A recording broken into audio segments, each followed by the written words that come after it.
Welcome to Peterborough War Games version of Battle for Earith Bridge. My name's Andy Miller, member of the club, and Grahame Middleton. And sounds like some kind of bizarre quiz show there. What we're going to try and do is explain what we're doing here and why we did it. Originally, it started from a combination of the two of us and me, through my work, driving past this particular place called Earith. On what is a modern road which runs along here at the moment, and seeing something which looked very strange, and then very soon afterwards seeing a picture taken from a drone of this particular earthworks which was flooded at the time, and it outlined it particularly well. So ideally I'd like Grahame to outline a little bit more of the history, because we had a little bit of chat and he helped me a little. Okay. In the 1640s, the English Civil War, the Eastern Association was the mainstay of Parliament, and in particular the Isle of Ely was the heartland of that Eastern Association, and it was very important that Parliament defended the approaches to the Isle of Ely, because it was surrounded by fenland and there were very few ways you could get across. So the causeways across the fens and the rivers across the fens were very important in terms of defending the Isle of Ely. So Cromwell instituted a series of earthworks defending the boundaries of the association. Wisbech was fortified. There was another fort at March. There was a smaller fort just east of Peterborough at Horsey Toll. Earith Bridge, which was the road from Huntingdon towards Ely, and then Cambridge Castle itself was refortified. So this was a coordinated string of defences to protect the edge of the fens, and Ely in particular, because Ely was where the money was kept and the gunpowder was kept for the Eastern Association. So it was vital, and at the time it was being threatened. Royalists were advancing through Lincolnshire.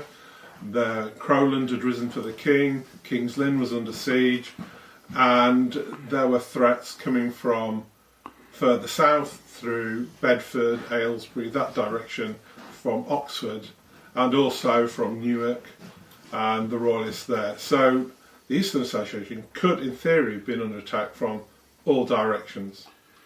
So to put this in context, because we've got a basic table here, where are all these places in relation to that? So where's the heartland for the Eastern Association?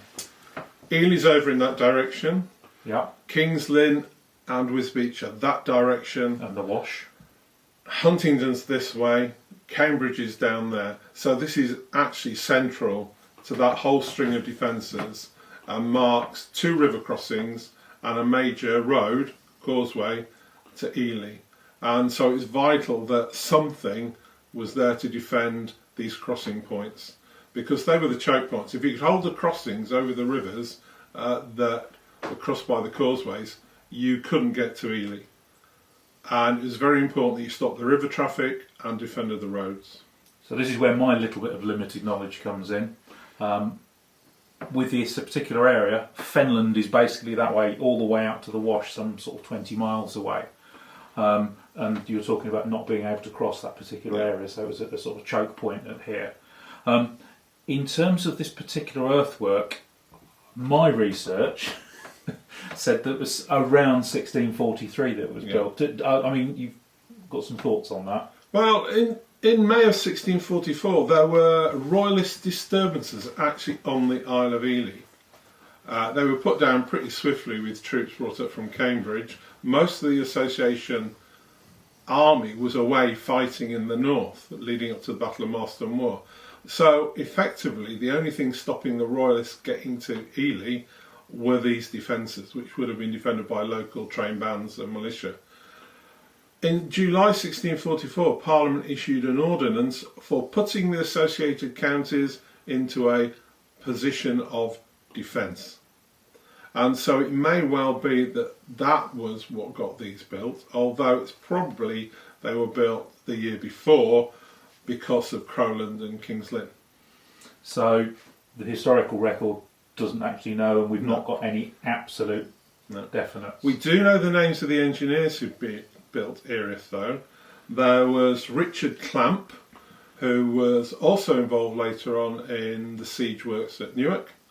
And there was a Captain John Hopes, who's also named as one of the engineers. But actually, when it was built, who built it, we don't know. And the other thing, and again my heritage here in the Fens, is that the river presented here, I shouldn't really use the word river, is the Bedford Drain. Now it's called the Old Bedford Drain because currently there's a second one about here to drain the Fens, but originally this was built in the 1630s, I think finished in around 1636. So that would fit in with the river crossing and everything being built here and attempting to drain some of that land. We've got the parliamentary forces are based, as you said, roughly where we are, Cambridge, Ely. Where was the threat coming from on these particular years, 1643, 44? Coming south from Lincolnshire, if the Royalists had won in Lincolnshire, which is that direction, they would have come down through the Fens and could have threatened Ely via Wisbech and that direction. Or they could have come from Newark and through Peterborough and Stamford and that way into the Fens, or they could have struck out from Oxford and through Aylesbury, Bedford, and in fact up the River Ouse as well. So they could have come from three directions at once if they'd managed to get their act together. And a slightly loaded question here. In your answers, you say could have. So did this actually happen? No, because Cromwell and Fairfax soundly defeated the Royalists in Lincolnshire. There were several battles there, including the Battle of Winceby, where Cromwell was famously unhorsed.